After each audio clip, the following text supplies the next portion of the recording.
Vande Guru Shri Charanara Vindam. Vande Guru Shri Charanara Vindam. Vande Guru Shri Charanara Vindam. Shri Radhika Mathavayora Para Mathurya Lila Gunarupanam Nam.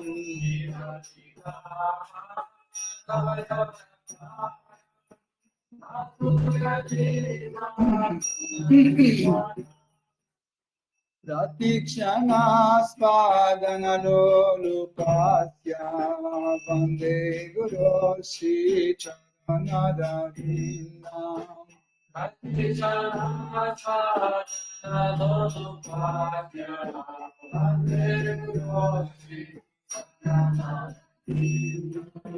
Kunjayu no rati kelisita Yayali piru kira pekshaniya.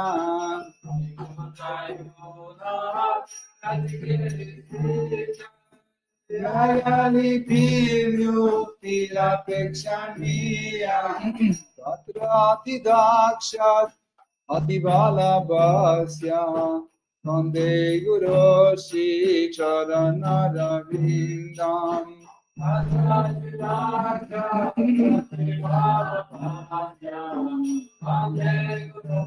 Shri Charanara Vindam. Vande Guru Shri Charanara Vindam. Vande Guru Shri Charanara Vindam. Vande Guru Shri Charanara Vindam. Vande Guru Shri Charanara Vindam.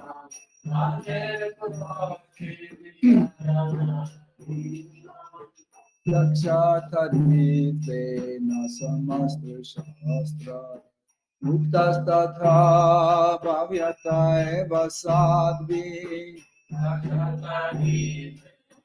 Samastra shastra Muktastatha bhavyata eva sadvi Intu praporya priya eva tasya Vande Guru Shri Charanara Vindam.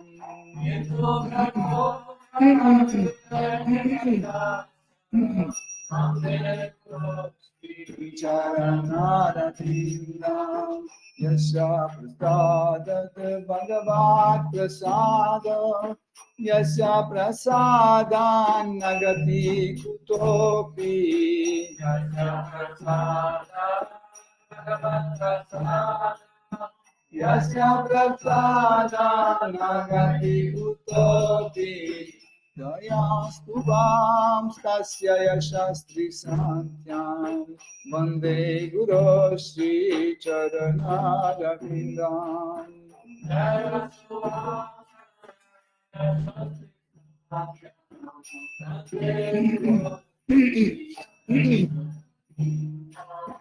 Vande Guru Shri Charanara Vindam.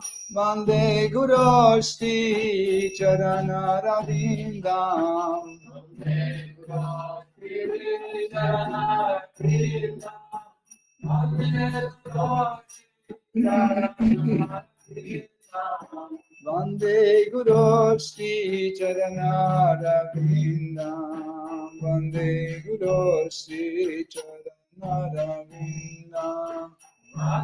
Guru Shri Charanara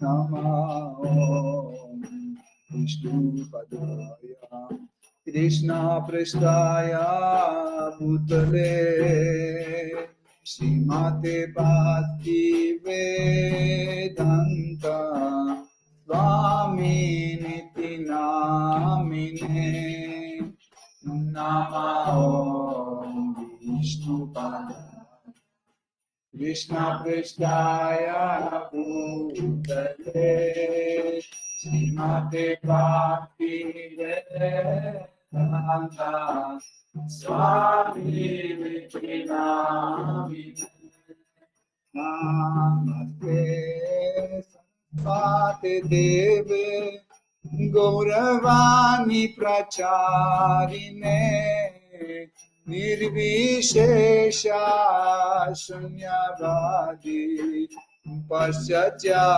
Shakarine Namaste Sarasvati Deve Gauravani Pracharine Nirvishesha Shunyavadi Paschatya Jayo Shri Krishna Chaitanya Prabhu Nityananda Shri Advaita Gadadhara Shivasadi Gaura Bhakta Vrinda Jaya Shri Krishna Chaitanya Prabhu Nityananda Advaita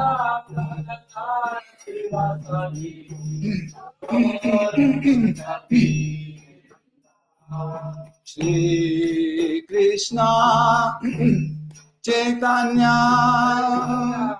Prabhu Nityananda Shri Advaita Gadadhara Shivasadi Gaura Bhakta Vrindam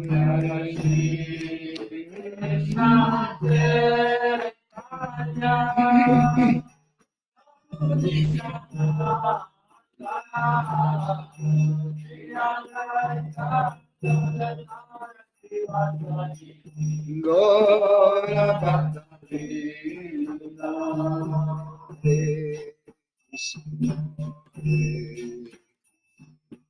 Krishna Krishna Hare Hare Rama Hare Rama Rama Rama Hare Hare Hare Krishna Hare Krishna Krishna Krishna Hare Hare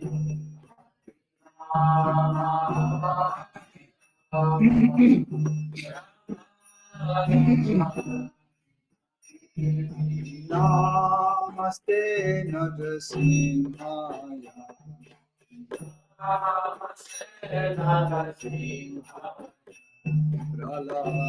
Prahlada Daine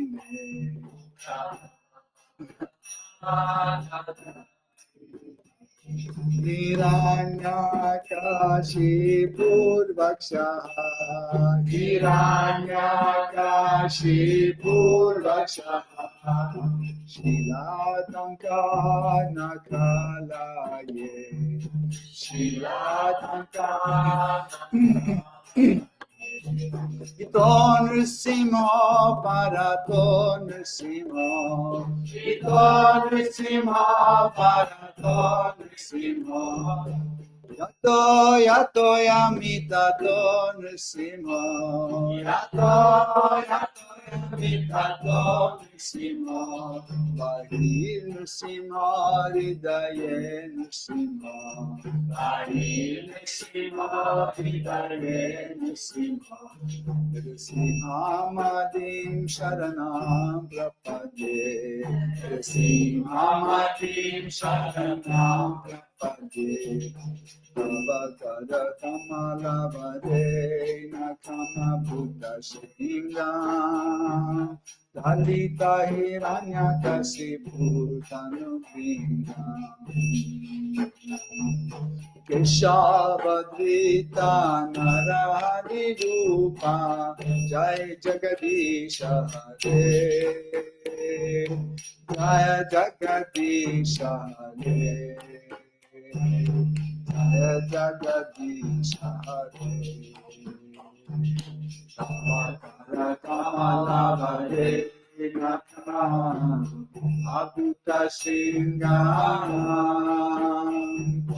Adhitai Hiranyakashipu Tanupringa Keshavadrita Narahari Rupa Jai Jagadisha Hare Jai Jagadisha Hare Jai Jagadisha Hare Jaya Lakshmi Narasimha Bhakta Prahlad Jaya Lakshmi Narasimha Jaya Bhakta Prahlad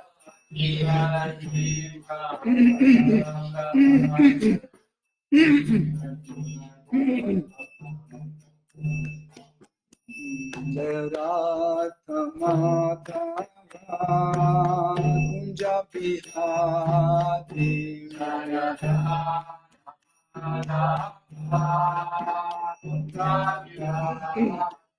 Jaya Radha Madhava Kunja Bihari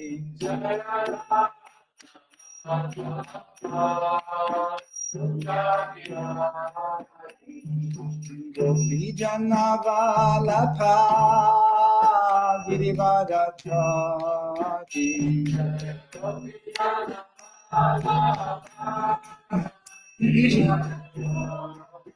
Yasodhanandana Prajajana Ranjana Prajajana Ranjana Yasodhanandana Prajajana Ranjana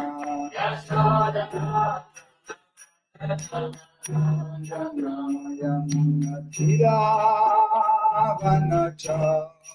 Yamuna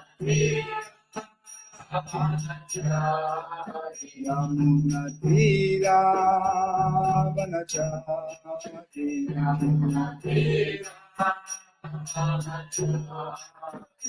Jaya Radha Madhava Kunja Bihari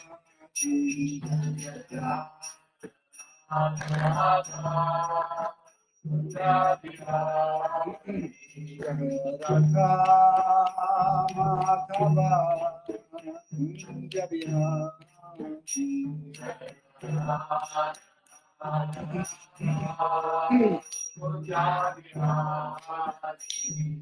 Jai Jai Shri Shri Radha Parishishwara ki Jai Shri Shri Radha Govinda ki Jai Sita Ram Lakshmana Hanuman Bharata Shatrugna Ayodhya Dham ki Jai Shri Shri Lakshmi Narasimha Prahlad Maharaj Shri Sudarshana Chakra ki Jai Shri Shri Radha Madhava ki Jai Shri Jagannath Swami Patita Pavan ki Jai Shri Jagannath Shri Baladev Shri Mati Subhadra Devi ki Jai Shri Shri Jai Sachi Sutta Advaita Chanta Jagathara Shivasati Gaur Bhakta Vrinda ki Shri Shri Gauranga Nitai Gosai ki Jai Shri Gaur Nitai ki Jai Tulasi Maharani Bhakti Devi ki Jai Saraswati Devi ki Jai Shri Guru Parampara ki Jai Shri Prabhupada ki Jai Shri Guru Deva ki Jai Utlaud Om Ajjanati Mirandasya Jananjana Shalakaya Chakshurunmilitam Yena Tasmai Shri Gurave Namaha Shri Chaitanya Manobhishtam Stapitam Yena Bhutale Svayam Rupa Kadamayam Dadati Svapadantikam Vandeham Shri Guru Shri Yuta Padakamalam Shri Guru Vaishnavamscha Shri Rupam Sagrajatam Sahagana Raghunatham Vitam Tam Sajivam Sadvaitam Savadutam Parijana Saitam Krishna Chaitanya Devam Shri Radha Krishna Padam Sahagana Lalita Shri Vishakam Vitamscha Hey Krishna Karuna Sindhu Dina Bandhu Jagatpate Gopesha Gopika Kanta Radha Kanta Namostute Tapta Kanchana Gaurangi Radhe Vrindavaneshwari Vrishabhanusute Devi Pranamami Hari Priye Vancha Kalpatarubhyascha Atitanam Pavanebhyo Vaishnavebhyo Namo Namaha Nama Om Vishnu Padaya Krishna Preshtaya Bhutale Shrimate Bhakti Vedanta Swami Niti Namine Namaste Saraswate Deve Gauravani Pracharine Nirvishesha Shunyavadi Paschatya Desha Tarine Jai Shri Krishna Chaitanya Prabhu Nityananda Shri Advaita Gadadhara Shivasadi Gaura Bhakta Vrinda Hare Krishna, Krishna Krishna, Hare Hare, Hare Rama, Rama Rama, Hare Hare, Hare Nama, Hare Nama, Eva Kevalam, Kalo Nasteva, Nasteva, Nasteva Gatiranyataham.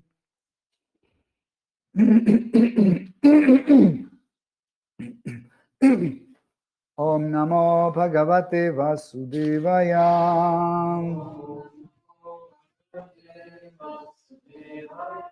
Om Namo Bhagavate Vasudevaya. Om Namo Bhagavate Vasudevaya. Om Namo Bhagavate Vasudevaya. Om Namo Bhagavate Vasudevaya.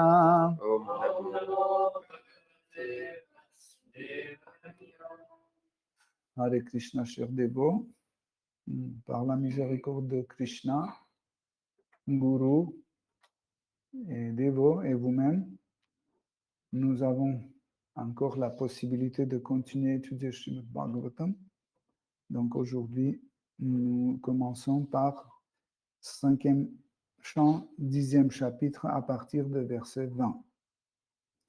Savai Pavaloka Nirikshanartham Avyakta Lingo Vichartyapi Svit Yogeshwaranam Gatim Mantha Bhuti Katham Vachakshita Grihanubandham.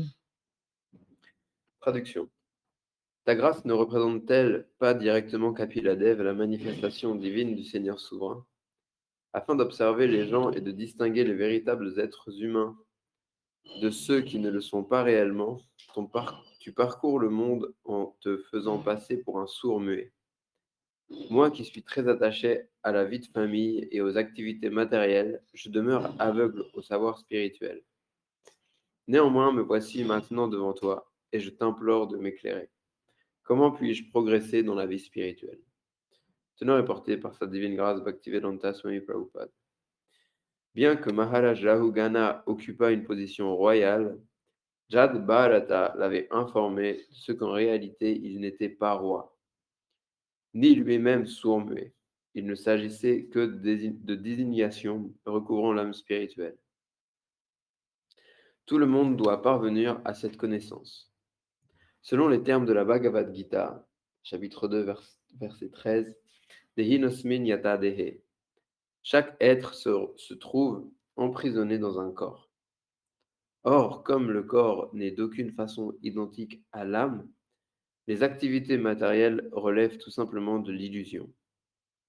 Au contact d'un sadhu comme Jad Bharat, Maharaj Rahugana devint conscient de que toutes ces activités de roi n'étaient qu'un phénomène d'illusion. C'est pourquoi il accepta de recevoir la connaissance des lèvres de Jad Bharat et entra ainsi dans la voie de la perfection. Tad Vigyanartam Sagurum Evabhigachet. Un homme comme Maharaj Rahugana, profondément désireux de connaître le sens de la vie ainsi que la science spirituelle, doit s'adresser à un maître comme Jad Bharata. Tasmad Gurum Prapadyeta Jigyasu Shreya Uttamam.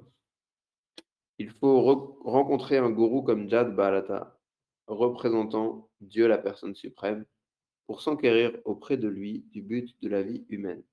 Shrimad Bhagavatam 11, 3 à 21. Merci. Donc, dans le verset précédent, le roi Rahugana a demandé à Jad Bharat, il dit, dis-moi quel est le refuge le plus sûr. Si on analyse bien notre vie, parce que nous sommes tous ici présents, a vécu au moins une vingtaine d'années, voire plus en plus. Nous avons eu une certaine expérience de la vie. Et selon cette expérience, nous avons compris que, en fait, que nous avons cherché un refuge près de notre famille, près de nos enfants, près de nos amis, ou chercher un refuge près de la loi. On a cherché le refuge dans la santé, dans l'ayurveda, dans la cosmologie, dans la psychologie, etc., etc. Mais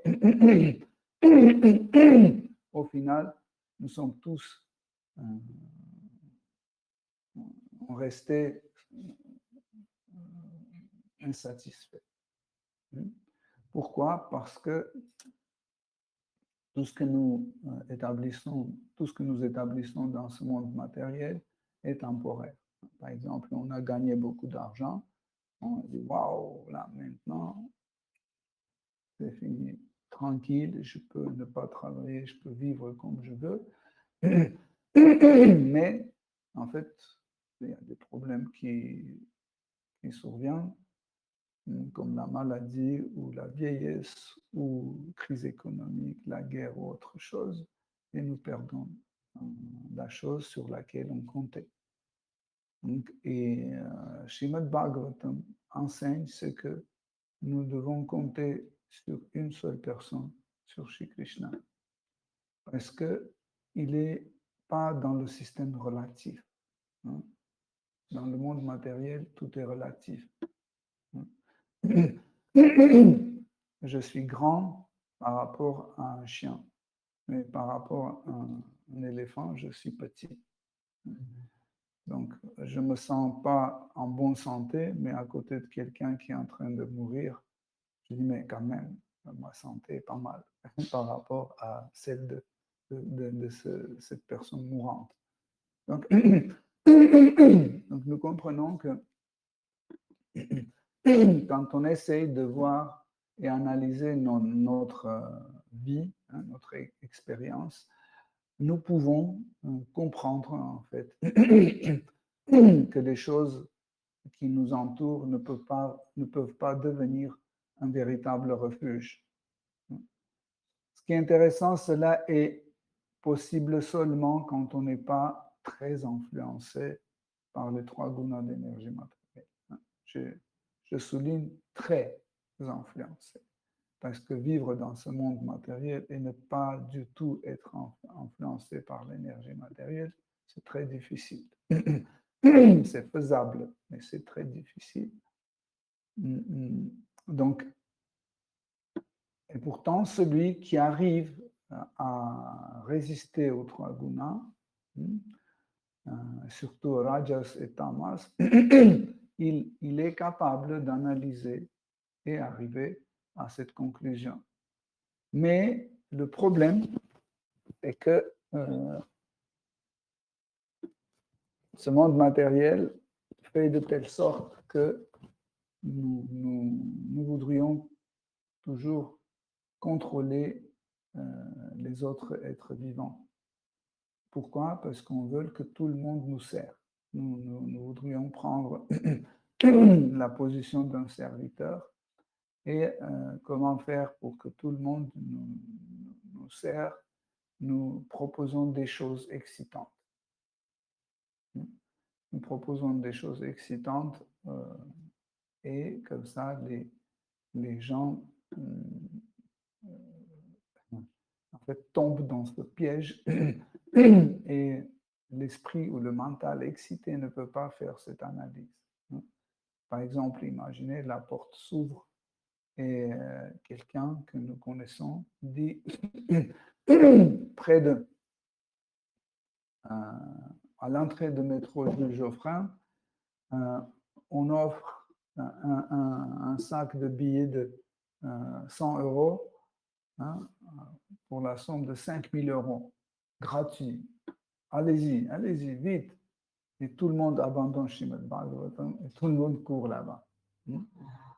Hare Krishna. En fait, ce n'est pas que nous avons des doutes sur votre dévotion, mais on réfléchit comme ça. Ce n'est pas grave. Donc, je vais y aller, je prends ces 5 000 € et après, je reviens, je continue à étudier Srimad Bhagavatam. C'est vrai que je vais perdre une demi-heure ou 1 heure, mais comme ça, j'aurai 5 000 € et comme ça, je peux, par exemple, faire une grande donation à Yoga Lyric et Yoga Lyric va pouvoir payer le loyer. OK? Donc, on court là-bas, on prend ce sac, et c'est vrai, gratuitement, on a eu 5 000 €. Mais au chemin de retour vers Yoga Lyric, on commence à se souvenir qu'en fait, j'ai des impôts à payer. On dit, oh, OK, 2 000 €. Bon, je vais mettre, là, quand même, il me reste 3 000. On avance, on arrive à rue de Duc, et on se souvient que, ah oui, je dois acheter, je ne sais pas, une voiture, elle coûte, oh là là, non, elle coûte quand même 2 500. Bon, c'est pas grave, il me reste 500 €. 500 €, c'est pas mal aussi pour Yoga Lyric. Et après, on se souvient que demain, c'est l'anniversaire de notre mère. On dit, OK, encore 300 €. Et au final, quand on arrive devant la porte de Yoga Lyric, il ne nous reste rien. Parce qu'on a déjà tout dépensé dans notre tête. Tandis que quand on reste ici, on continue Srimad Bhagavatam, voyez, on prend ce qui ne finit pas. Si l'argent était déjà dépensé et irréversible, tandis que réversible, le savoir spirituel de Srimad Bhagavatam est constant et inchangeable. Hein. Et nous, avec la tête froide, nous comprenons qu'en fait, cette connaissance, nous ne pouvons pas acheter. C'est impossible. Nous avons parlé l'autre jour que Srimad Bhagavatam n'est pas une science factuelle. Ce n'est pas que des faits qui sont cités dans Srimad Bhagavatam. Srimad Bhagavatam est aussi émotionnel, hein? Mais ce n'est pas des émotions passagères. Ce n'est pas des émotions passagères. Pourquoi? Parce que ces émotions sont liées à Shri Krishna. Et si Krishna est éternel, donc ces émotions sont éternelles aussi. Donc, des fois, tout ce qui touche les émotions, nous ne considérons pas comme une science. On dit, ça c'est un truc émotionnel, c'est de l'art. Tout ce qui est sentimental, c'est du cinéma, théâtre, la poésie, etc. Donc, quelque chose de scientifique, ce n'est pas émotionnel. C'est ce que nous pensons, mais en réalité, ceux qui connaissent la science, ils peuvent dire qu'en réalité aussi, beaucoup de découvertes étaient faites pas par la logique, mais par les sentiments. Beaucoup de choses étaient découvertes par sensibilité personnelle. Mais quand même, tous ces sentiments étaient passagers chez les scientifiques aussi, parce que ça marchait dans un endroit et ça ne marchait pas dans un autre. Nous avons des lois de la nature, on a plein de lois de la nature dans ce monde matériel qui fonctionnent dans un endroit et qui ne fonctionnent pas dans un autre endroit. Donc, comme ça, nous ne pouvons pas les considérer comme quelque chose constante. On dit c'est relatif parce que ici ça marche, mais sur la Lune ça ne marche pas. Par exemple, quand j'ai mal, je peux crier et vous allez m'entendre. Ça marche, n'est-ce pas? Je veux dire, à l'aide, et vous m'entendez. Mais si je crie sous l'eau, juste, vous voyez, sur la plage, je crie, vous m'entendez. Okay? Dès que je fais 2 mètres, je mets ma tête sous l'eau, vous ne m'entendez plus. Et pourtant, je fais la même chose et ça ne marche pas. Ça veut dire en changeant les conditions, la chose perd ou ses qualités ou il devient inefficace. Tandis que Krishna, soit sous l'eau, soit dans l'air, soit dans le feu, soit invisible, soit visible, il ne perd pas ses qualités. C'est pour ça que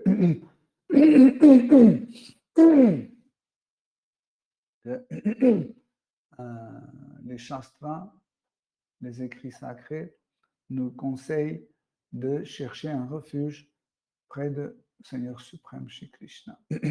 Mais nous avons toujours le représentant du Seigneur suprême sur la terre, c'est le gourou. Guru, c'est la personne qui peut donner un refuge parce qu'il n'est pas différent de Krishna, il est son représentant. Et nous avons chanté tout à l'heure Gurvashtaka en glorifiant le Guru. Et on a dit Yasya Prasada Bhagavat Prasada. Yasya Prasada Nagati Kutopi. Donc, ça veut dire que le prasad de Guru n'est pas différent du prasad de Krishna, c'est le même. La miséricorde de Guru, c'est celle de Krishna. Krishna donne sa miséricorde à Guru et Guru donne sa miséricorde à son disciple, à tout le monde. Dans Bhakti Rasamrita Sindhu, Srila Rupa Goswami décrit une chose assez intéressante. Il dit que en réalité, Krishna valorise beaucoup ses dévots. Il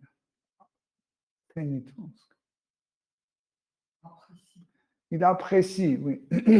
Il apprécie, Krishna apprécie tellement son dévot qu'il lui donne sa miséricorde avec le droit d'utiliser comme il veut.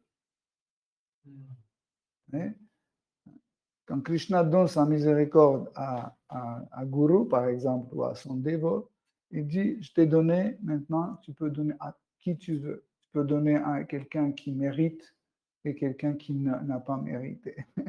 Tu peux donner même à un démon. Donc ça, c'est extraordinaire. Où le dévot a ce pouvoir donné par Krishna de transmettre la miséricorde à celui qui veut. Et Guru, c'est cette personne qui est tellement miséricordieux qu'il a reçu cette miséricorde et il distribue cette miséricorde à sa convenance. Et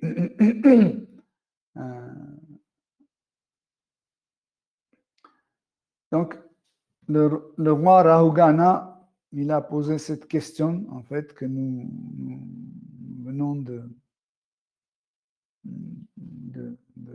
d'analyser, en fait. Par la suite, il continue à poser des questions. Le roi Rahugana a pris une position de disciple. Si vous vous souvenez, dans la Bhagavad Gita, Krishna dit à Arjuna, trouve quelqu'un qui a connu la vérité, tu t'abandonnes à lui, prends le refuge, serre-le et avec humilité pose des questions. Donc, ici, nous voyons qu'en fait, c'est ce que le roi Rahugana le fait. Vous voyez, il a pris immédiatement la position de disciple. Il veut le servir. Il le respecte. Il a ça. Il s'est abandonné à lui et humblement, il pose des questions. En réalité, C'est ça l'initiation. Hein. C'est quand on parle de l'initiation par un gourou, ça c'est l'initiation. Parce que tant que le disciple ne s'est pas abandonné à gourou, tant qu'il ne le sert pas, il ne pose pas humblement ces questions, nous ne pouvons pas dire qu'il est initié. Même s'il a passé le rituel de feu, il a eu un nom spirituel, etc., nous ne pouvons pas le considérer comme vraiment initié, parce que l'initiation, c'est un processus concret, dans lequel on établit ce lien entre le gourou et son disciple. Et ici, dans le verset, le roi Rahugana dit que je suis complètement dans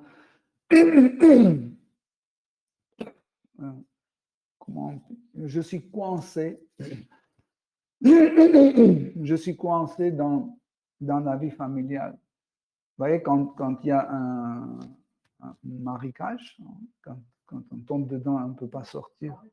Hein? Donc, quand on tombe dans un marécage, on n'arrive plus à sortir. Et ce qui est intéressant, c'est qu'une fois tombé dans le marécage, plus on fait des efforts pour sortir, plus on s'enfonce. Hein?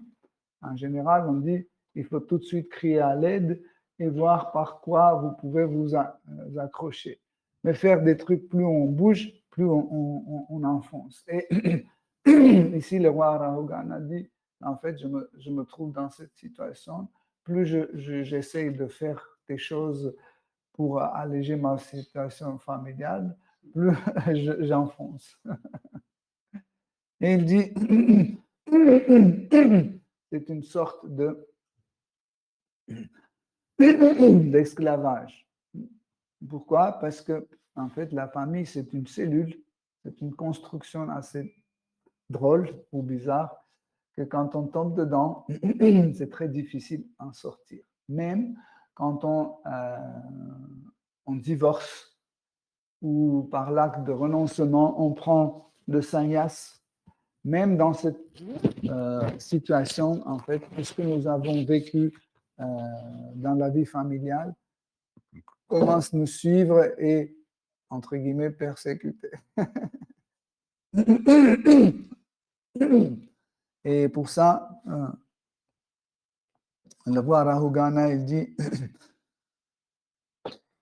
que, en fait, c'est parce que dans les questions ou dans la matière spirituelle, je suis aveugle. Chaque matin, on chante Guru Vandana, on chante Chakudan, Diloje, Jamme Jamme Prabhu Se. Il dit que Guru m'a rendu ma vision perdue. Vous voyez? Ça veut dire, nous, sans Guru, on est aveugle. On ne voit même des choses aussi claires, aussi simples. Et Guru, il nous rend la vision, et qu'on commence à voir.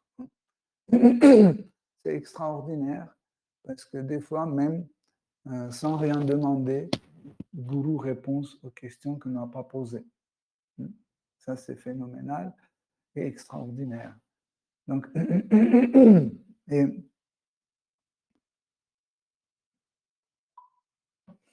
et ici, dans le verset,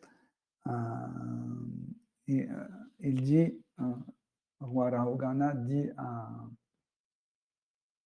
à Jad Bharat, il dit, dis-moi, est-ce que c'est pas vrai que tu es envoyé par Shri Kapila Dev, qui est Dieu la personne suprême. Tu es venu pour étudier les gens et comprendre qui en réalité peut porter le titre d'un homme. Et pour ce but, tu voyages en ce... Comment dire? en faisant semblant que tu es sûr et muet. Hein. Donc, ce point-là, dans les versets précédents, on a bien étudié. Vous vous souvenez pourquoi il a pris cette position, etc. Mais vendredi aussi, on a touché ce point un peu. Et les Shastras disent qu'en fait, une personne sainte, quand il va dans un endroit, il ne va pas pour son profit, il va pour le profit des autres. Donc, comme par exemple, chez le Prabhupada, n'est pas venu pour gagner quelque chose ici, hein, pour gagner de l'argent ou la gloire ou avoir beaucoup de disciples, etc. Non. Il est venu juste pour nous, hein, pour nous sauver. Hein. Moi, je peux vous avouer, si je ne lisais pas les livres de chez le Prabhupada, peut-être je ne serais même pas vivant. C'est grâce au livre de chez le Prabhupada que nous avons survécu dans ce monde matériel de Kali Yuga. Et, par sa propre expérience, le roi Rahugana, il comprend à quel point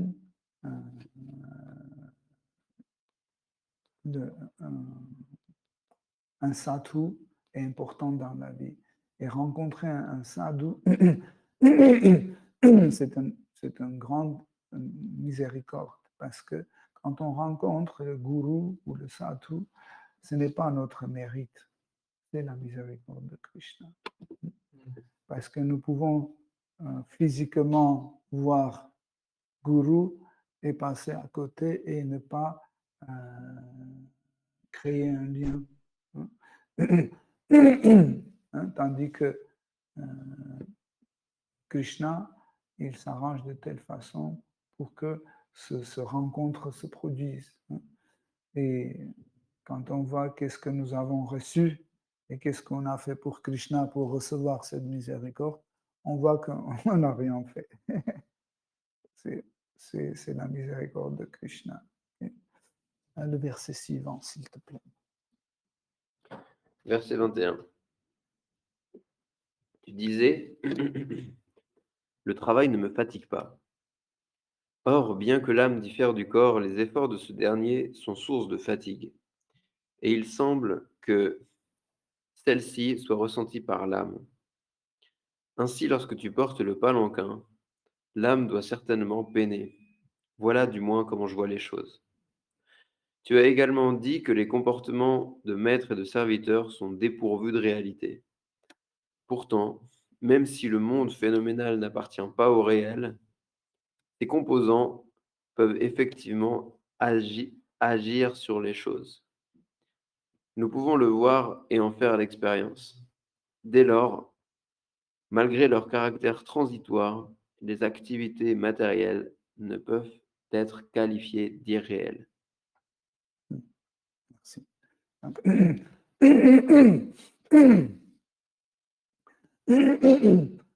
Ce verset et les versets suivants sont commentés par Prabhupada, où Prabhupada en fait apprécie beaucoup les questions de roi Rahugana.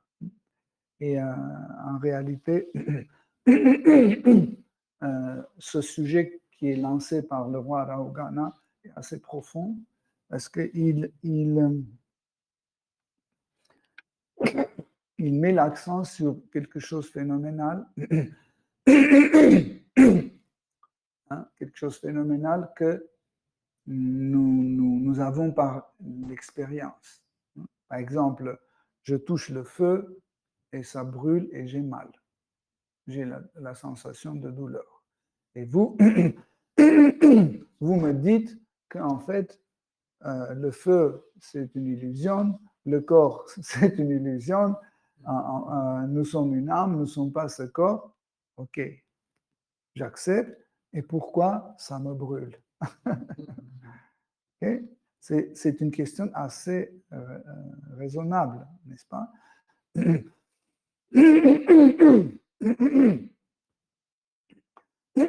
En réalité, c'est quelque chose assez difficile à comprendre et à réaliser. Pourquoi? Parce que sur le chemin de la réalisation de soi, quand on arrive au point pour essayer de, de comprendre, euh, de comprendre que je ne suis pas ce corps, là, on arrive à cet effet phénoménal que, OK, je ne suis pas ce corps, mais pourquoi je le sens?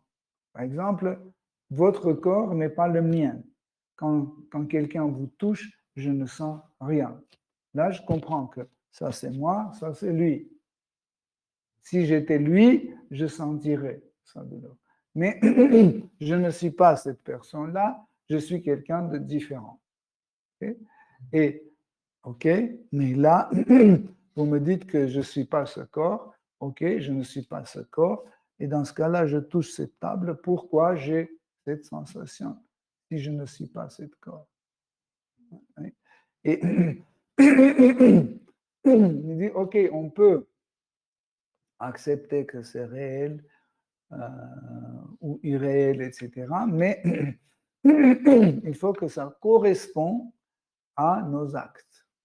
Okay? Donc, quand on dit que c'est une illusion, il faut que ça nous montre le phénomène d'illusion. Si on voit que c'est une réalité, il faut que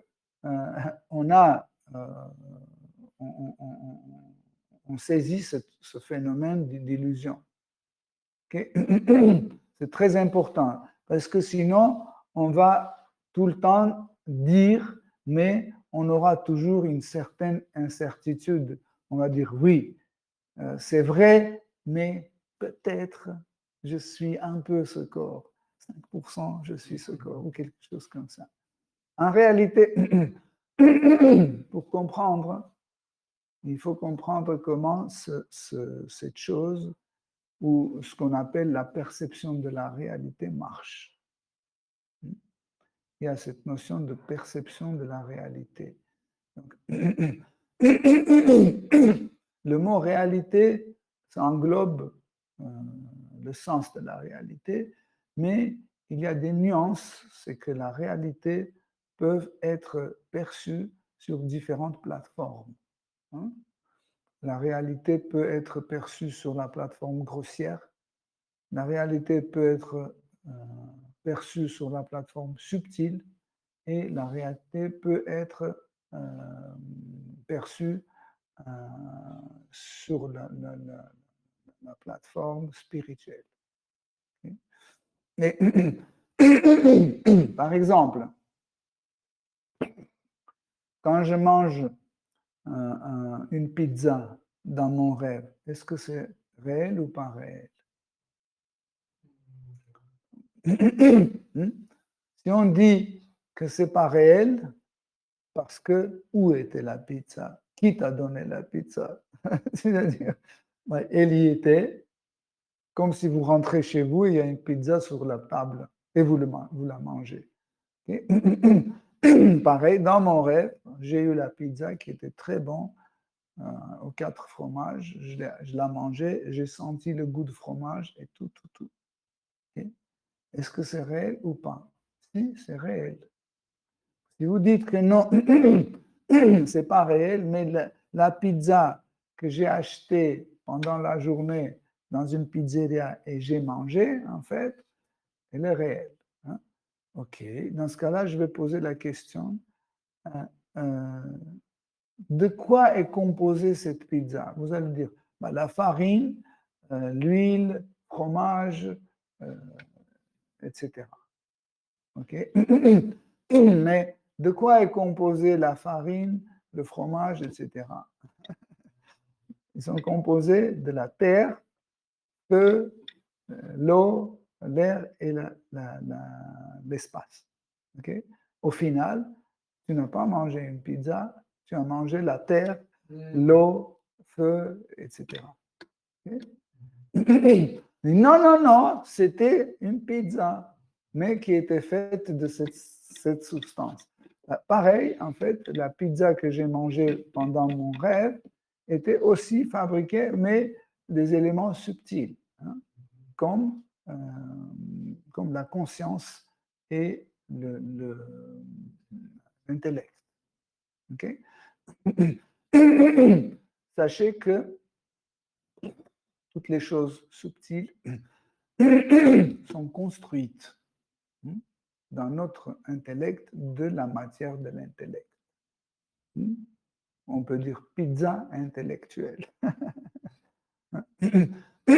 Cette pizza était réelle. Pourquoi? Parce que, en réalité, dans notre rêve, c'est le mental qui a mangé la pizza.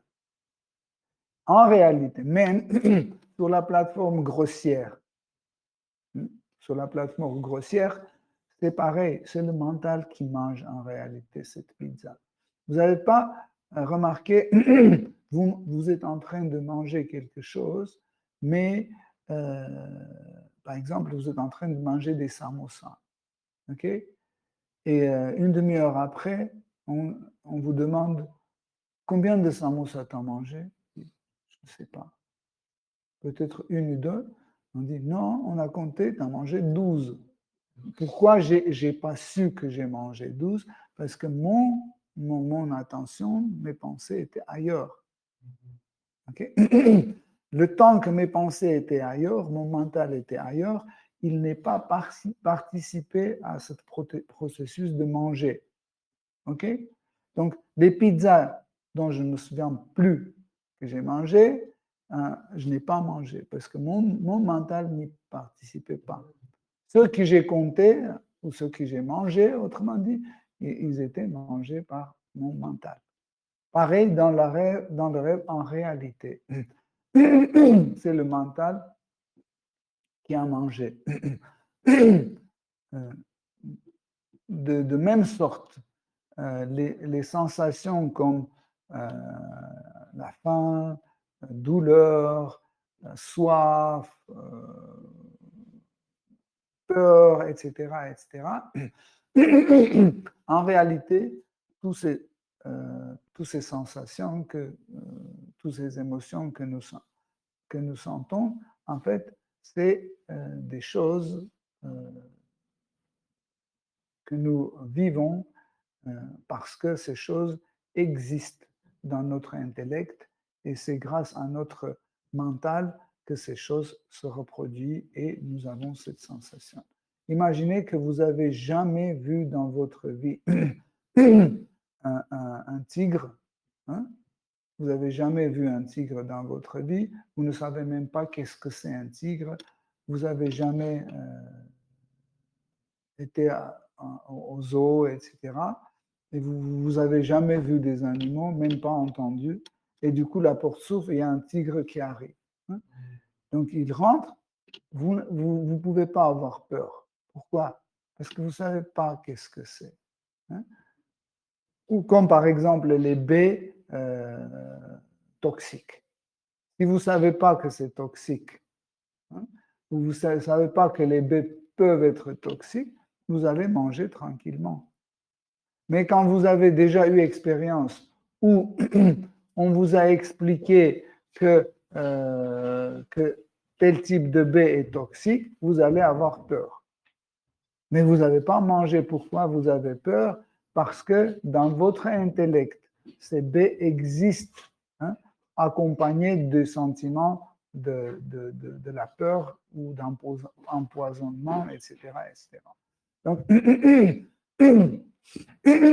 et nous voyons que le roi Rahugana, en réalité, pose des questions très importantes. Et cela veut dire que dans son sadhana bhakti, il a déjà essayé de le faire. Il a déjà essayé de faire, de se désidentifier de son corps, etc. Mais chaque fois, il revenait sur le même problème, c'est qu'en fait, chaque fois, en fait, quand on pense que je ne suis pas ce corps, on tombe sur quelque chose qui nous dit, mais finalement, si tu n'étais pas ce corps, pourquoi tu devais sentir telle ou telle chose. Okay? Donc, quand on voit ici et dans la suite des versets les questions de roi Rahugana, nous pouvons comprendre qu'il se comporte comme un disciple, un shishya authentique. Pourquoi? Parce qu'il ne cherche pas à se manifester comme quelqu'un d'intelligent. Il ne cherche pas pour que tout le monde pense que, ah oui, il connaît les shastras, etc. Il pose des questions vraiment humblement, ainsi qu'il pose des questions parce que ces questions sont apparues durant sa pratique de sadhana bhakti, ou on peut dire de sa pratique spirituelle. En général, quelqu'un qui s'est engagé sur la voie de sadhana bhakti, qui étudie les livres, qui fait le service pour Krishna, il doit absolument avoir des questions. Pourquoi? Parce que nous ne sommes pas parfaits.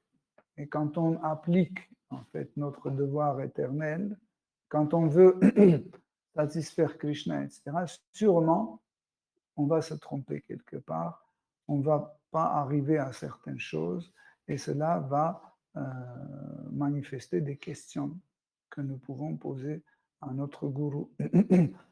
Pourquoi je ne réussis pas ça? Pourquoi ça se passe comme ça? Pourquoi je ne comprends pas ça? Ça, en fait, c'est un reflet de notre pratique spirituelle. Celui qui ne pratique pas le sadhana bhakti, il vit avec sa vie quotidienne, il ne va pas poser ce genre de questions. C'est rare. Sauf que s'il est dans la catégorie des gens pieux, hein, et curieux. Ils peuvent poser des questions. Ou s'il est un chercheur de la vérité absolue, aussi une personne comme ça peut aussi poser ce genre de questions. Mais ceux qui cherchent, qui sont encore pieux, mais ils cherchent la gratification des sens ou ils cherchent se libérer de la souffrance, ce genre de personnes n'ont pas des questions à ce degré, parce que ce sont des questions rares pour quelqu'un qui cherche à se libérer ou qui cherche à gratifier ses sens. Je peux lire la suite. Verset 22. Le roi Rahugana poursuivit en ces termes. Tu disais que des caractéristiques comme la corpulence et la maigreur ne sont pas des attributs de l'âme. Cela n'est pas tout à fait juste, puisque ce qu'on définit comme joie et peine est bien ressenti par l'âme. Si l'on met une casserole de lait et de riz sur le feu, ces deux ingrédients seront nécessairement modifiés par la chaleur l'un après l'autre. De même, les joies et les peines liées au corps agissent sur les sens, sur le mental et sur l'âme. L'âme ne peut échapper complètement à ce conditionnement. En fait, ça c'est la suite de sujets que le roi Rahugana a lancé. C'est très important qu'on comprenne ça.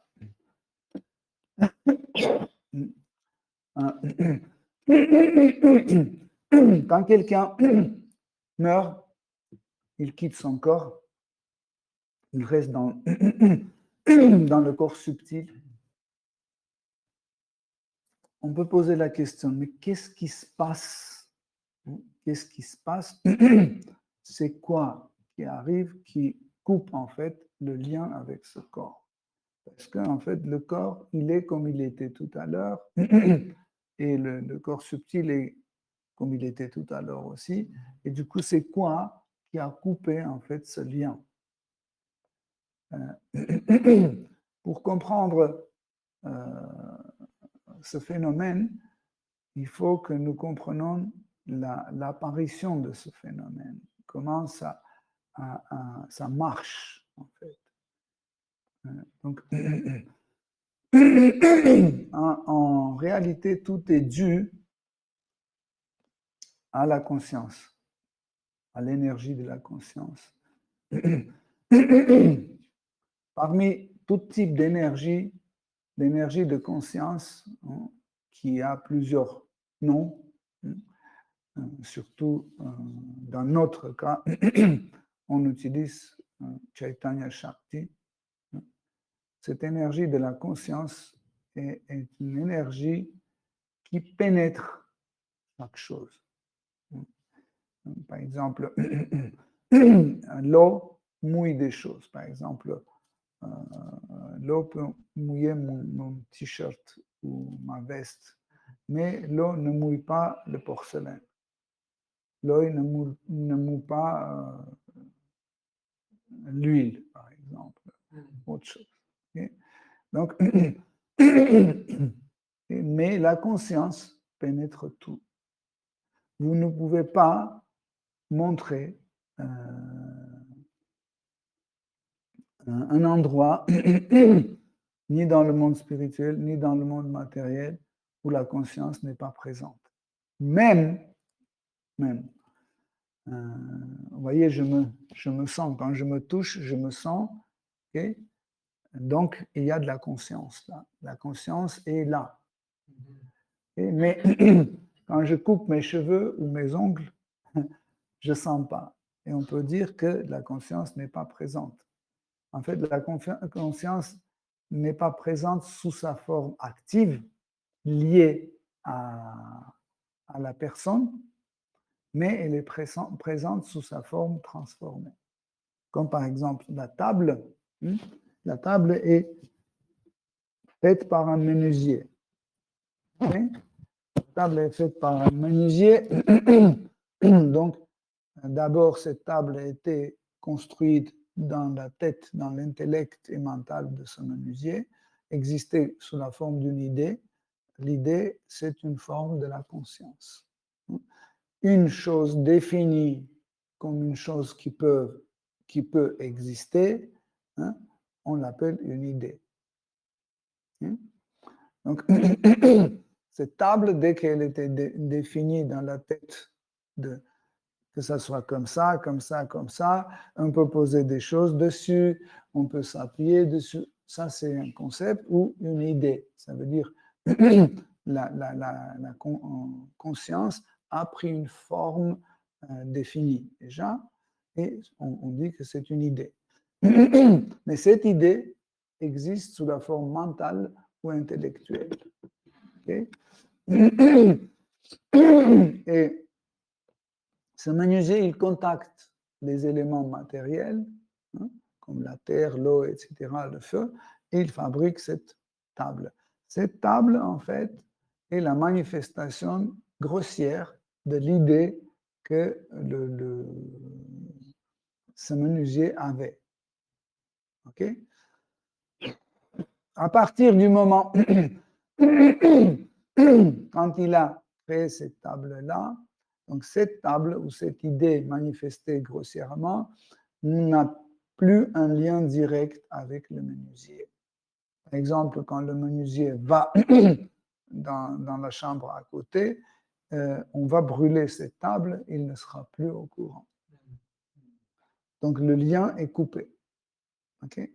Mais le lien de la table subtile n'est pas coupé, n'a pas été coupé. Parce qu'il peut, dans la chambre à côté, il peut penser, ah, ça sera bien de prendre cette table pour ce soir parce qu'on a des invités, etc., etc. Et pourtant, la table n'existe plus, mais elle existe dans sa tête, ou autrement dit, dans son mental ou dans son intellect. OK? Donc, en fait, le lien entre la personne et les choses se passe à travers la conscience. Okay? Mais nous ne sommes pas dotés de décider comment on peut créer ce lien où la chose commence nous soumettre. Par exemple, vous voyez ce corps que j'ai, si je veux monter ma main, je la monte. Si je veux tourner la tête, je tourne. Donc, cette partie de 64 kilos de terre, eau, feu, etc. mélangés m'obéissent. Ils sont soumis à moi, ils obéissent. Mais l'autre partie de la terre, feu, etc. ne m'obéissent pas. Et par exemple, la terre de Sacha ne tourne pas la tête quand je veux tourner la tête. Parce que je n'ai pas le droit. En fait, qui crée ce droit-là? Ce droit crée Shri Krishna. C'est Krishna qui donne à travers les autres énergies, à travers d'autres énergies, que Krishna donne en fait cette possibilité ou ce droit d'avoir ce lien. Okay? Avec ce corps, nous créons le lien comment? Nous créons ce lien par Krishna. Krishna utilise l'énergie de la conscience et lui-même en personne, il se trouve partout sous la forme de Paramatma et il maintient, Paramatma maintient en fait ce lien. Et toute autre énergie, comme par exemple une des énergies de l'existence, comme le temps, Kala Shakti, le temps, en fait, maintient ce lien sous l'ordre de Krishna. Si Krishna dit qu'en fait, moi, je dois avoir le lien avec ce corps pendant 100 ans, donc je vais garder ce corps pendant 100 ans. 100 ans écoulés, ça va se détruire. Prochainement, un samedi, on va avoir une conférence sur le sujet du temps. C'est le 5e sujet qu'on va traiter, de Bhagavad Gita, sous la forme de, samedi prochain, sous la forme de performance. Et on va rentrer beaucoup plus profondément dans ce sujet. Et en fait, comme ça, avec le temps et avec la conscience, Krishna établit un lien entre nous et notre corps. C'est comme ça, en fait, grâce à cette conscience, nous commençons à percevoir cette idée de nous-mêmes, ce qu'on appelle le ego. Parce que le ego aussi, c'est une perception de soi.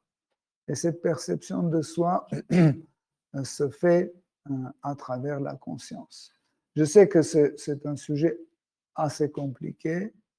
Je ne veux pas trop rentrer dedans. Si vous aurez les questions par la suite, on peut les traiter, il n'y a pas de problème. Sauf que des fois, je vois que des fois, je donne trop d'informations et ça devient trop lourd. Et pour ça que j'ai peur de ça. Mais c'est une question importante. Et ici, Maharaj Rahugana donne un autre exemple. Il dit que si nous ne sommes pas ce corps, pourquoi tout ce qui se passe avec ce corps, nous sentons? Il dit, j'ai l'exemple direct.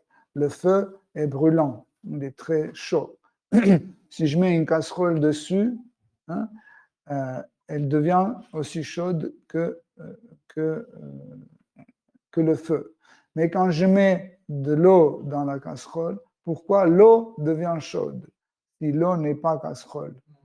Parce que, parce que l'eau est différente de casserole, n'est pas la casserole. En fait, ici, il y a une loi de transmission des qualités d'une énergie à l'autre. Donc, les énergies influencent l'un l'autre. Tout dépend de qualité et de quantité. Okay? Comme ça, en fait, nous utilisons pour vivre, nous utilisons ce principe de réciprocité, non, contre-échange, il y a un autre, interactif. Hein? En fait, ce phénomène interactif entre les énergies. Vous avez deux énergies qui se rencontrent et ils commencent à influencer l'un en l'autre. Interagir, voilà. Ils interagissent. Hein? Et comme ça, les énergies qui fonctionnent d'une façon précise dans le monde spirituel, du coup, dès que cette énergie vient dans le monde matériel, et cette énergie change son comportement, commence à marcher autrement. Et nous ne comprenons pas, mais pourquoi ça doit être comme ça. Et en fait, c'est ce phénomène qui marche. Okay? Mais parce que nous avons dit que entre toutes les énergies, le lien est créé par la conscience. Okay? Donc, si Krishna coupe ce lien conscient, l'interaction va s'arrêter. D'ailleurs, en fait, si vous regardez l'existence en gros, il y a le monde matériel et tout autour, il y a le monde spirituel. Okay? Mais le monde spirituel et le monde matériel ne se mélangent pas. Pourquoi? Parce qu'il y a une énergie, en fait, qui sépare ces deux mondes.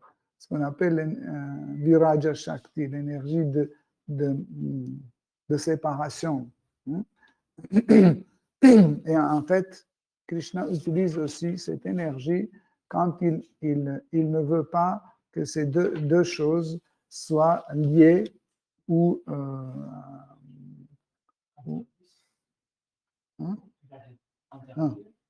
qu'ils n'interagissent plus. Donc, il met avec cette énergie, il peut, le temps venu, couper ce lien. En fait, la mort, c'est un de ces phénomènes-là, c'est que avec cette énergie de Viraja Shakti, Krishna coupe le lien de notre conscience avec le corps grossier et c'est fini, on ne sent plus rien. Pareil, quand on quitte ce monde matériel, on va dans le monde spirituel, avec la même énergie, Krishna coupe notre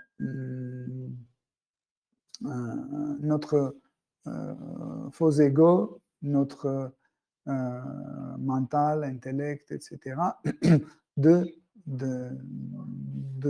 notre vrai ego. Okay? Hare Krishna, excusez-moi si c'était un peu compliqué, mais c'était le sujet. Hare Krishna. Si vous avez des questions, des remarques.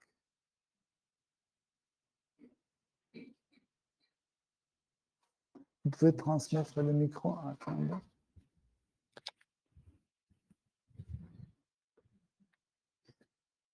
Hare Krishna. Hare Krishna. Pour être honnête, j'ai pas été très attentive, donc j'espère que je ne vais pas me répéter. Il faudra que je réécoute, mais j'avais quand même une question parce que vous avez parlé du fait qu'on ressente les choses, pourquoi on ressent les choses.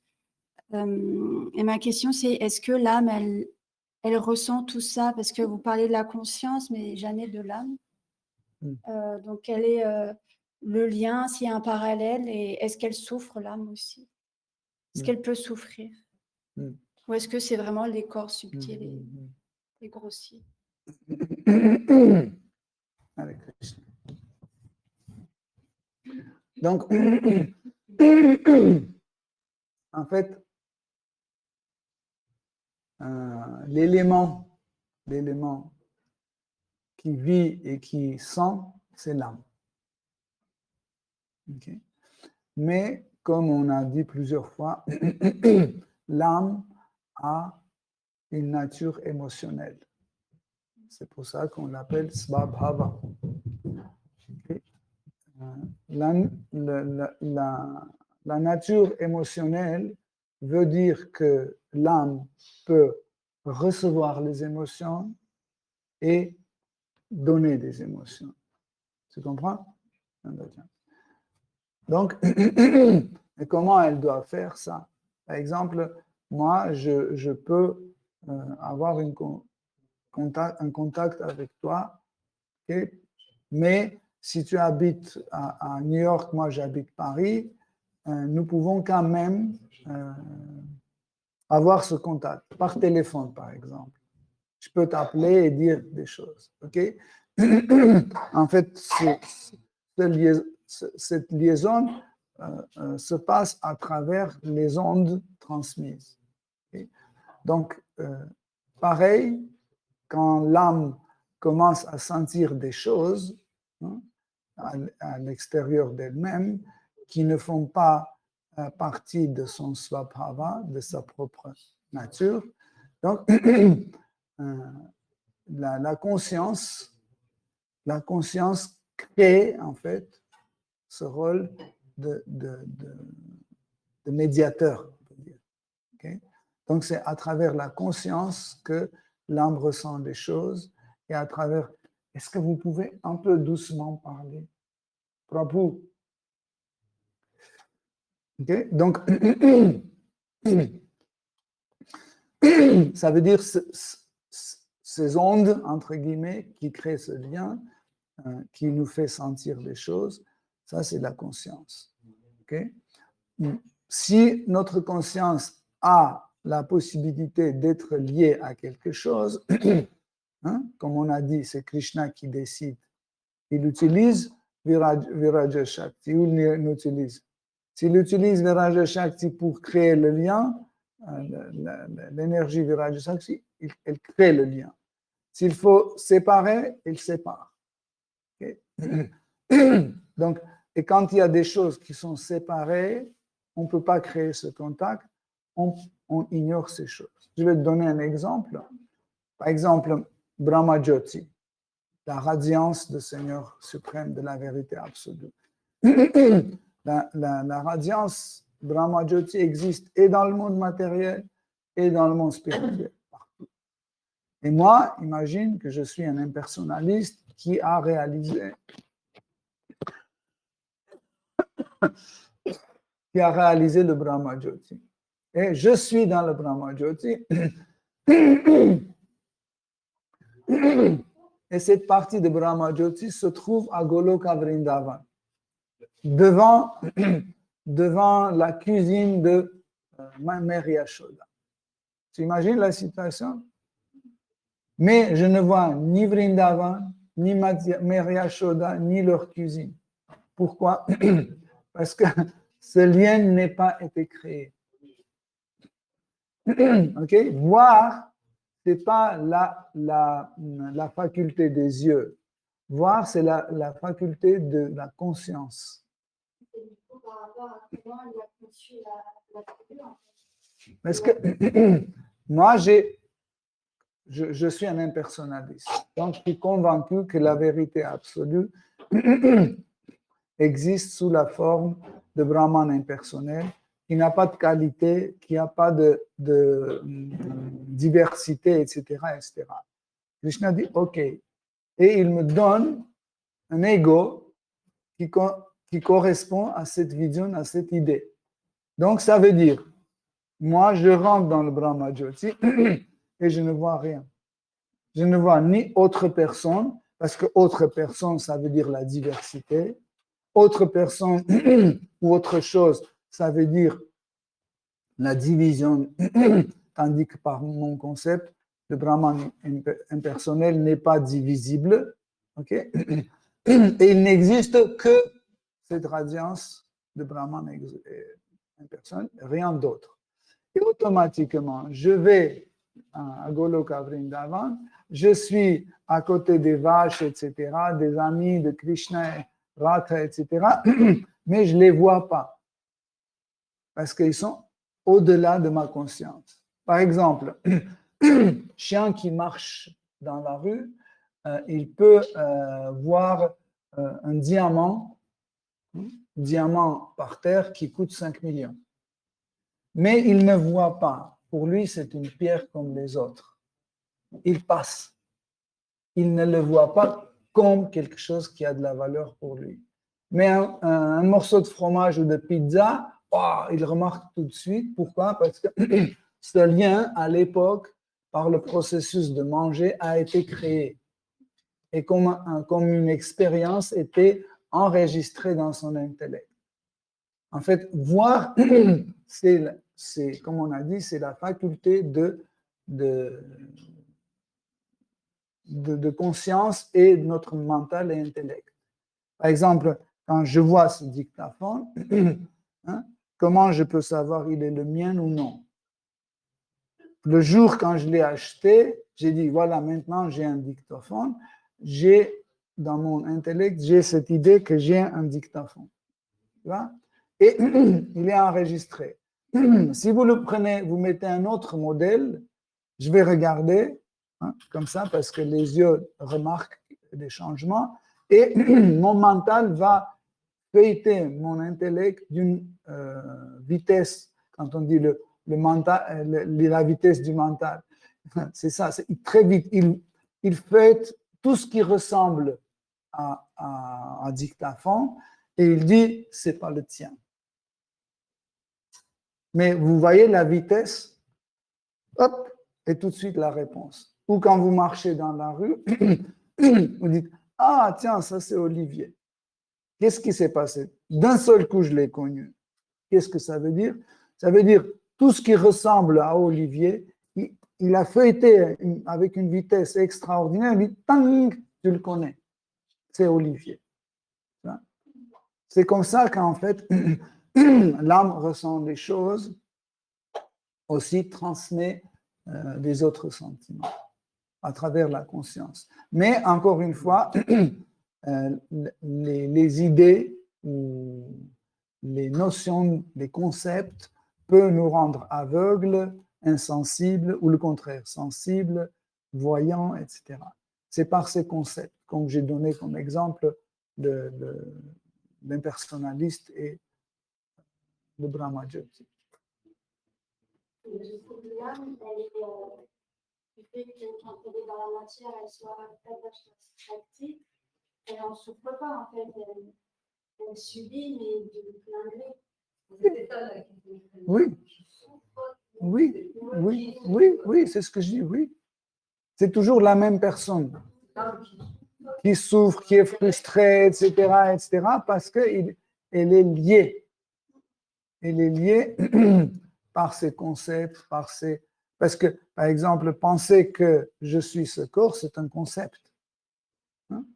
C'est un concept appelé tamas. C'est un concept. Et ce concept, nous ressentons. Hein? Celui qui a réalisé qu'il n'est pas ce corps-là, hein, c'est l'exemple de Jad Bharat. Quand on le frappait, quand on lui donnait des choses immangeables, etc., il disait que ce n'est pas moi, c'est le corps. Je donne à ce corps. Et il est content. Tu vois? Je donne à lui, ce n'est pas moi qui mange, je donne à lui. Il sentait que c'est amer, que c'est immangeable, etc., mais il ne prenait pas à son compte. Il disait, c'est le corps qui va manger, c'est pas le riz brûlé ou pas brûlé, c'est la même terre. Hein? Exactement. Mais ananda, c'est ce que l'âme sent, que l'âme ressent. Et aussi, ce que l'âme ressent comme ananda, elle peut transmettre aux autres. Ça amène à la position, parce que souvent on dit que l'âme est Satchitananda, après on dit que c'est ça. Oui. Donc, on Mais sauf parce que les autres cherchent, enfin, c'est à cause de ça. En fait, il faut bien comprendre le phénomène de souffrance. Il n'a pas la même valeur dans le monde matériel et le monde spirituel. Ce que nous appelons souffrance dans le monde matériel, ce sont des émotions qui ne correspondent pas à notre état originel, à notre état constitutionnel, à notre état originel. On a dit que nous avons une nature émotionnelle, svabhava. Et ce qui est important à comprendre, que quand on vient dans le monde matériel, on a expliqué ça, qu'il se passe un reflet de notre vrai ego. Notre vrai svabhava se reflète dans le miroir du monde matériel, et au retour vers nous, elle passe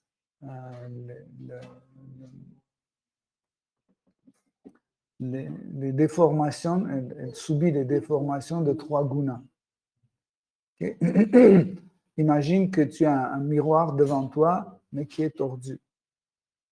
Tu regardes, tu dis, voilà, c'est moi, regarde. Oui, c'est mon t-shirt, c'est moi qui bouge la main. C'est exactement, mais pourquoi là-bas je suis très maigre ou trop gros? Pourquoi? Peut-être c'est vrai, parce que je n'ai pas la possibilité de me regarder. Comme, est-ce que tu peux voir ton nez? Tu ne peux pas. Il faut quelque chose qui reflète. Donc, ce qui reflète, c'est le monde matériel qui reflète. OK? Donc, ce que nous voyons, c'est la réflexion dans le miroir du monde matériel. Et ce reflet, la perception de ce reflet est le faux ego. Okay? Et en fait, quand nous avons une émotion qui correspond à notre faux ego, on ne souffre pas. Par exemple, je pense que je suis très célèbre. OK? Et c'est mon faux ego. Je sors dans la rue, personne ne tourne la tête vers moi, personne ne me demande pas un autographe, etc.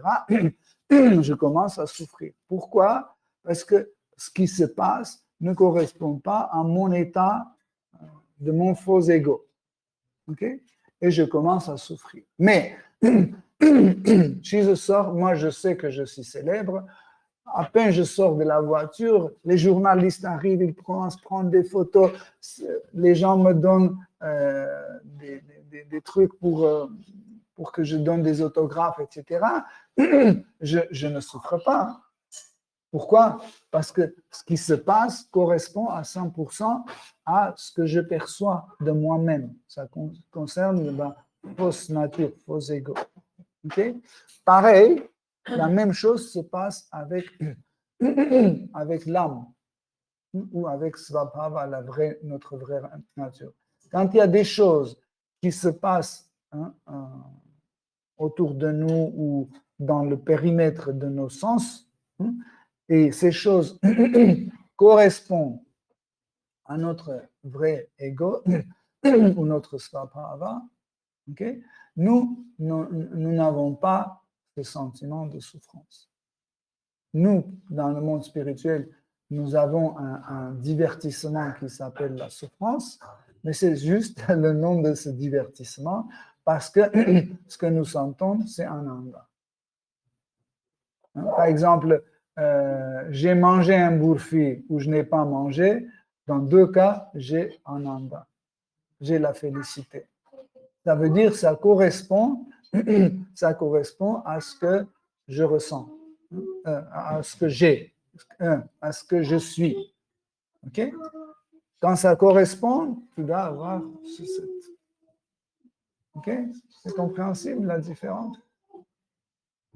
C'est pour ça qu'en fait, la pratique de sadhana bhakti, c'est ça. C'est que nous essayons de réaliser notre vraie identité d'une façon conceptuelle maintenant, parce que nous sommes en sadhana bhakti. Donc, sadhana bhakti, c'est comme outil la conscience, la conscience et la logique et les concepts, etc., que nous appliquons. On s'identifie avec cette idée d'être une âme, etc. Et quand nous réussissons dans Sadhana Bhakti, nous réussissons à ça, nous arrivons à l'état émotionnel, sur la plateforme émotionnelle de Bhava Bhakti. Et quand on est sur la plateforme de Bhava Bhakti, donc tout ce qui se passe autour de nous, en fait, est vu autrement par Bhakta, est vu autrement d'une façon différente. Comme par exemple, un Bhakta voit quelqu'un, il dit ça, c'est un Bhakta. On dit, mais non, elle ne connaît même pas Krishna, elle n'a jamais lu les livres de Prabhupada, elle ne connaît pas Krishna, etc. Mais parce que émotionnellement et conceptuellement, je suis déjà Bhavuka Bhakta. Conceptuellement, je sais que tout le monde, au final, va venir à Krishna. Et deuxièmement, je sais qu'elle n'est pas ce corps, etc. Elle est une Bhakta. J'applique la notion de temps, par exemple, je ne sais pas, 50 ans ou 3 vies, qui se passent à la vitesse de Sudarshana Chakra. C'est comme ça que Bhavuka Bhakta voit les choses. Et Rasika Bhakta, il voit autrement, parce que chaque fois, chaque plateforme, en fait, donne la perception de soi d'une façon un peu différente.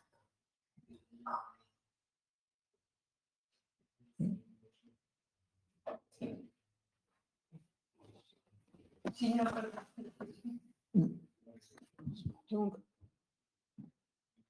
quand tu as donné l'exemple, tu as dit quand on sort dans la rue, personne demande nos autos. Quand tu as dit que la personne sort dans la rue parce qu'il pense qu'il est très célèbre, mais personne fait les actions qui correspondent à cette idée, on souffre. Quand on souffre. Mais faux ego lui-même, quand on dit faux ego, c'est qu'un filtre, c'est pas vivant.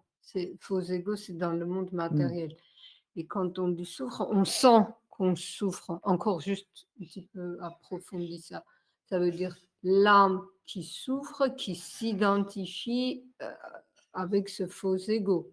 C'est pas, parce que faux ego, c'est la matière. Je veux dire, l'âme qui est sous l'influence. Donc, finalement, l'âme souffre dans ce monde matériel à cause d'identification de faux ego. Mais c'est l'âme qui souffre. Oui. C'est qui? Parce que l'être C'est vivant... l'âme, oui. Mais, encore une fois, dans le monde matériel, cette souffrance n'apporte pas la félicité. Pourquoi? Parce que la personne qui souffre ne se sent pas dans le monde spirituel, il se sent dans le monde matériel. Ce n'est pas juste l'épisode dans lequel il s'est trouvé, qu'il est sorti de voiture, personne n'a demandé l'autographe, c'est qu'il le voit aussi, ce phénomène, dans l'ensemble de choses qui se passent dans le monde matériel. Tout de suite, il commence à dire, ah oui, comme ça veut dire j'aurai plus d'argent, on ne va plus m'inviter, j'ai des dettes, etc. Et la souffrance commence à continuer. Okay? Mais c'est toujours la même personne. Mais quand on lui dit que, en fait, on ne te reconnaît pas parce que tu as mis les lunettes noires et tu as mis une écharpe qui couvre, donc on ne peut pas te reconnaître. Enlève ton écharpe, enlève tes lunettes. Dès qu'il enlève, tout le monde, ah oui, oui, oui, s'il te plaît, donnez-moi un autographe, etc. Et pareil, la félicité n'est pas la même chose que le plaisir ou le bonheur dans le monde matériel. Parce qu'il souffre. Pourquoi on regarde seulement la souffrance? On doit aussi voir le phénomène de la bonheur que nous sentons dans le monde matériel. C'est pareil, ils sont des mêmes, hein, parce que les deux sont relatifs. Par exemple, on m'a offert une voiture, hein, je suis très content, très heureux. Hein.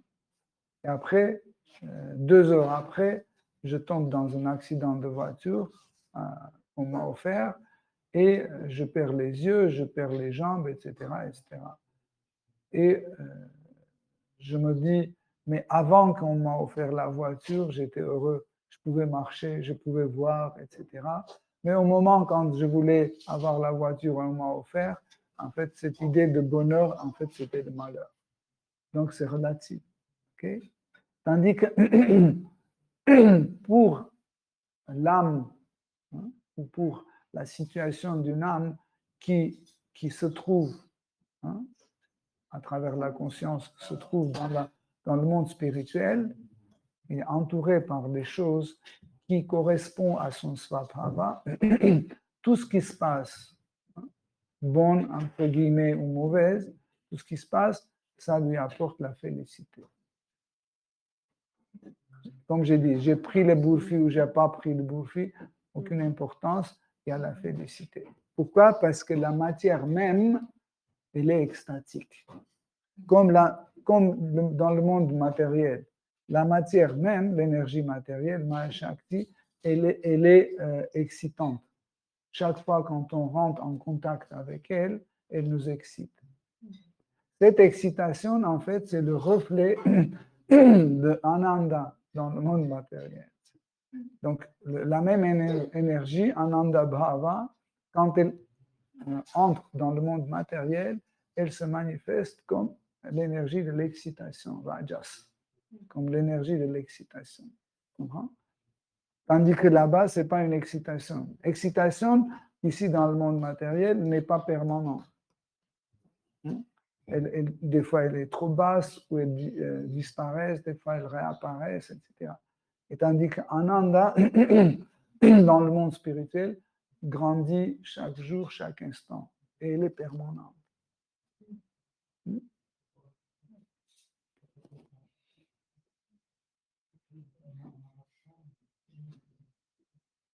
Ok, si vous avez plus de questions, Hare Krishna, merci beaucoup pour votre attention. Srimad Bhagavatam ki jai, Srila Prabhupada ki jai. Toute gloire de vos assemblées, Hare Krishna, Vancha Kalpataru Vishcha Kripa Sindhubhya Yadata, Tapitanam Pavana, Vishnu Namaha. Jai Shri Govinda Madhu.